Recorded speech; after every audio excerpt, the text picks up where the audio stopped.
Kapag tinoyo ang babae, biglaan na lang yung galit. Di ganyan kakausapin, parang lagi siyang may mens.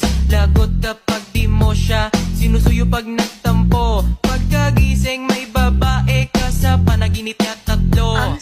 Mag-sorry ka agad, dinikis mo siya ng hard. Tas magsabi ka wag ka nang magalit, please my love. Kapag pikon siya ng sagad, bigyan mo lang ng prize. At syempre hug mo siya tapos ikis mo ang kamay. Pag may toyo pa rin kahit na pinakilig, lagyan mo ng asin, mantika, bawang at betchin. Sabi ko baby I'm sorry, sabi niya Sorry mo